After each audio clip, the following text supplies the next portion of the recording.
नमस्कार। धे टीवी के न्यूज दिस आवर प्रोग्राम में आपका स्वागत है और मैं हूं विवेक ओझा। आज के एपिसोड में हम बात करने जा रहे हैं आंध्र प्रदेश में जिलों के नए पुनर्गठन से जुड़े निर्णय की और इसके साथ ही पिंगाली वेंकैया जो हमारे तिरंगे झंडे के रचनाकार थे वो सुर्खियों में हैं और वो सुर्खियों में क्यों हैं इसके बारे में बात करेंगे। और इसके साथ ही ये भी जानेंगे कि रायलसीमा क्षेत्र जो आंध्र प्रदेश में है अभी तक उसके पास अपना सी कोस्ट नहीं था, यानी समुद्र तट क्षेत्र नहीं था, लेकिन अब उसके पास पहली बार अपना समुद्र तट क्षेत्र हो गया है।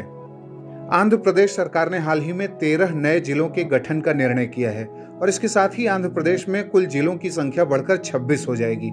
आंध्र प्रदेश सरकार ने इसके लिए ड्राफ्ट नोटिफिकेशन भी जारी कर दिया है। अच्छा प्रशासन और विकास करने की मंशा को इस निर्णय के पीछे आधार बताया गया है। Andhra Pradesh district formation act 1974 की धारा 3 की उपधारा 5 के तहत इन नए जिलों का गठन किया जाना है।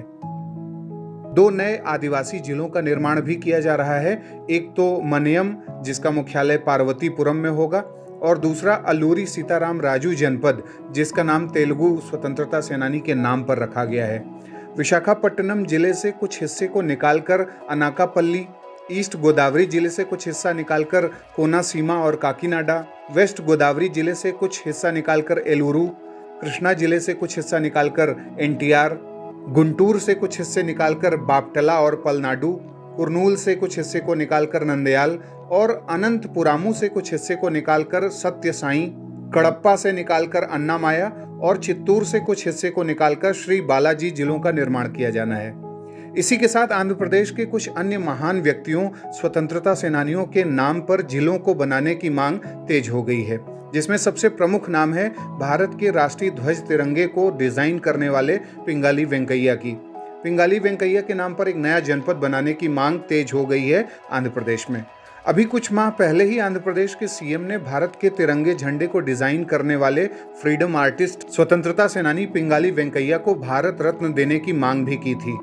भूगर्भ शास्त्र में रुचि रखने वाले पिंगाली वेंकैया को हीरे के खनन का इतना ज्ञान था कि उन्हें उनके जन्म स्थान मसूलीपट्टनम के लोग डायमंड वेंकैया कहकर पुकारते थे। कांग्रेस के 1921 के विजयवाड़ा अधिवेशन में उन्होंने ही सबसे पहले तिरंगे झंडे का पहली बार उस रूप में सुझाव दिया जैसा आज हमारा तिरंगा झंडा है, और सुझाव राष्ट्रपिता महात्मा गांधी को पसंद आया और फिर क्या था, थोड़ी तब्दीली के साथ 1931 में इसे अंगीकार किया गया और यह भारत का पहला आधिकारिक झंडा बना।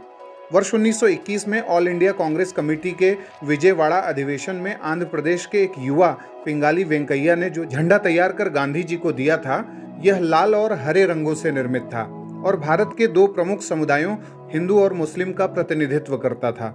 महात्मा गांधी ने सलाह दिया कि इसमें एक सफेद धारी भी जोड़ी जाए जो भारत के अन्य समुदायों का भी प्रतिनिधित्व करते हुए उन्हें इस फ्लैग में प्रदर्शित कर सके, और साथ ही देश की प्रगति को बताने वाला एक सूत काटने वाला चरखा भी इसमें शामिल किया जाए। वर्ष 1931 में भारत के पहले आधिकारिक झंडे को अंगीकृत किया गया जिसे पिंगाली वेंकैया ने ही बनाया था और इस तरह उन्होंने ही देश को उसका तिरंगा झंडा दिया। यहाँ लगे हाथ आपको यह भी बता दें, रायलसीमा क्षेत्र में पारंपरिक रूप से 4 जिले रहे हैं जिसमें कुर्नूल, कड़प्पा, चित्तूर और अनंतपुर शामिल थे, और यह सभी चारों पारंपरिक रूप से लैंडलॉक्ड डिस्ट्रिक्ट रहे हैं, यानी स्थलरुद्ध जिले रहे हैं।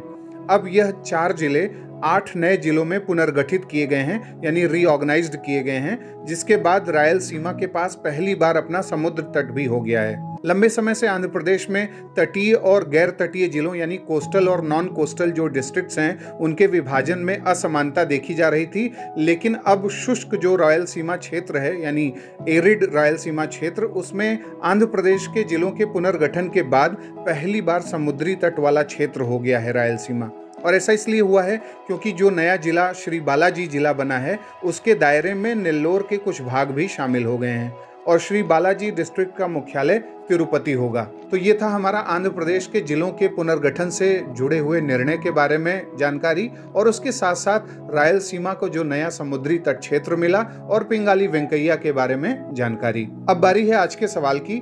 आपको बताना है कि कांग्रेस के किस अधिवेशन में पहली बार तिरंगे झंडे का सुझाव दिया गया था और किस वर्ष दिया गया था और किस वर्ष इसे ऑफिशियल रूप से अंगीकृत कर लिया गया था।